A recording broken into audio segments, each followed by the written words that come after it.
Bonjour tout le monde et bienvenue dans la vidéo. Donc, le sujet de cette semaine, c'est l'installation de points de recharge pour des véhicules électriques en milieu domestique. Donc, dans la formation que je vous propose, on traite toutes les obligations concernant la norme NSC 1500 pour les installations domestiques. Et dans ces réglementations, on voit que c'est imposé pour un point de recharge de véhicule électrique d'installer un différentiel de type A. Donc c'est minimum type A. Le type AC n'est pas autorisé. On voit aussi les réglementations différentes concernant le nombre de points par départ, la section de fil, le courbe des disjoncteurs et les calibrations des disjoncteurs, du 10, du 16, du 20, 25, etc.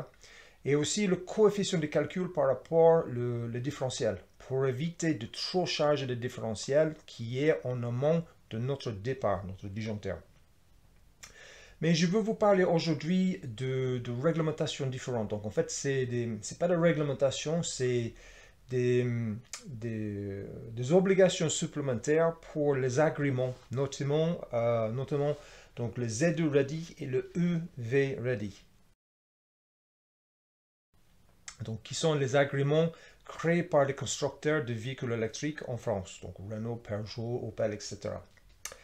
Donc, pour la pose d'une prise renforcée ou une borne de recharge domestique, il faut installer un différentiel indépendant, donc uniquement pour le point de recharge, type F. Donc, on voit le symbole pour un type F qui est ici. Le type F, il a la protection le même que le type AC, le même que le type A, et on a aussi ce symbole ici pour dire qu'il peut voir d'autres types de défauts.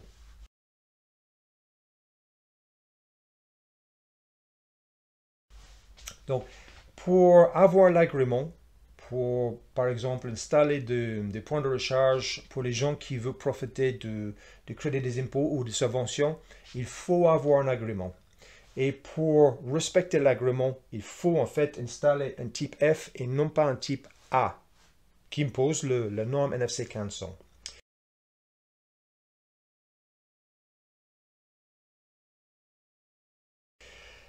Donc, tu as deux choix. Tu peux installer un interrupteur différentiel type F avec un disjoncteur ou tu peux installer un disjoncteur différentiel type F.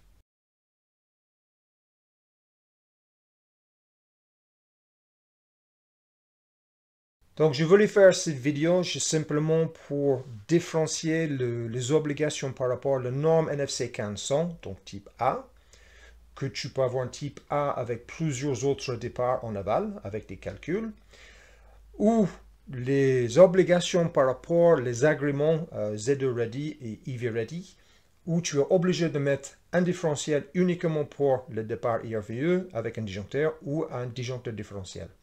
Donc voilà, les dimensionnements des tableaux et tous les autres sujets nécessaires pour passer un CAP et beaucoup plus, parce qu'il faut avoir les compétences pour passer l'examen, mais je cible dans cette formation les compétences nécessaires pour que tu sois opérationnel en tant que débutant électricien une fois que tu as passé ton CAP.